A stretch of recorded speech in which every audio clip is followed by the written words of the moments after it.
Albert Einstein once said, everybody's a genius. But if you judge a fish by its ability to climb a tree, it will live its whole life believing that it is stupid.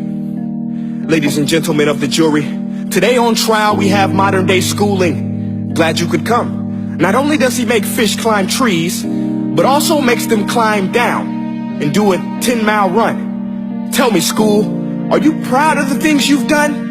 Turning millions of people into robots, do you find that fun? Do you realize how many kids relate to that fish?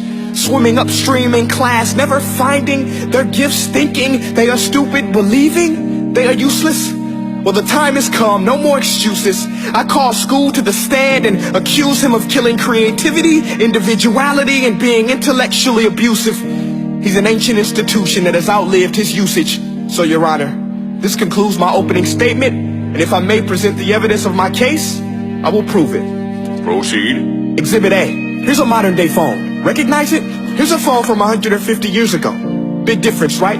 Stay with me. Here's a car from today. And here's a car from 150 years ago. Big difference, right? Well, get this. Here's a classroom of today. And here's a class we used 150 years ago. Now ain't that a shame? In literally more than a century, nothing has changed. Yet you claim to prepare students for the future? But with evidence like that, I must ask, do you prepare students for the future or the past? I did a background check on you and let the record show that you were made to train people to work in factories, which explains why you put students in straight rows, nice and neat, tell them sit still, raise your hand if you want to speak, give them a short break to eat, and for 8 hours a day tell them what to think. Oh, and make them compete to get an A letter which determines product quality, hence grade A of meat. I get it. Back then, times were different. We all have a past. I myself am no Gandhi. But today, we don't need to make robot zombies. The world has progressed. And now we need people who think creatively, innovatively, critically, independently, with the ability to connect. See, every scientist will tell you that no two brains are the same. And every parent with 2 or more children will confirm that claim.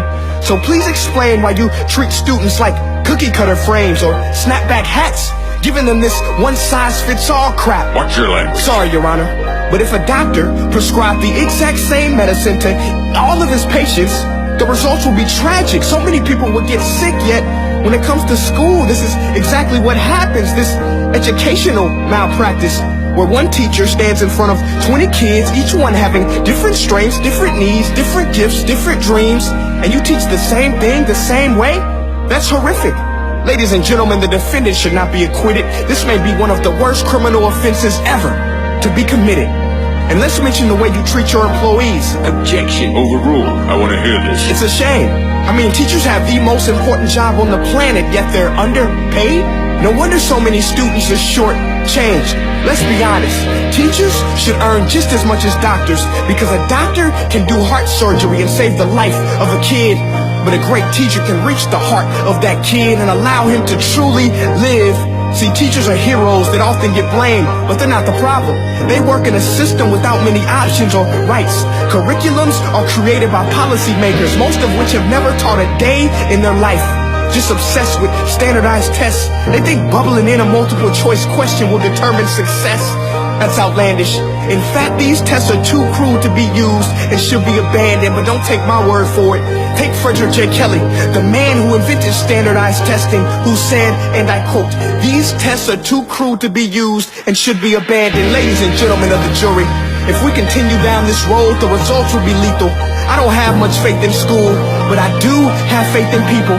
And if we can customize healthcare, cars, and Facebook pages, then it is our duty to do the same for education, to upgrade and change and do away with school spirit, because that's useless. Unless we're working to bring the spirit out of each and every student, that should be our task. No more Common Core. Instead, let's reach the core of every heart in every class. Sure, math is important, but no more than art or dance. Let's give every gift an equal chance. I know this sounds like a dream, but countries like Finland are doing impressive things. They have shorter school days. Teachers make a decent wage. Homework is non-existent, and they focus on collaboration instead of competition. But here's the kicker, boys and girls. Their educational system outperforms every other country in the world. Other places like Singapore are succeeding rapidly. Schools like Montessori, programs like Khan Academy, there is no single solution. But let's get moving, because while students may be 20% of our population, they are 100% of our future. So let's attend to their dreams, and there's no telling what we can achieve. This is a world in which I believe, a world where fish are no longer forced to climb trees. I'll rest my case.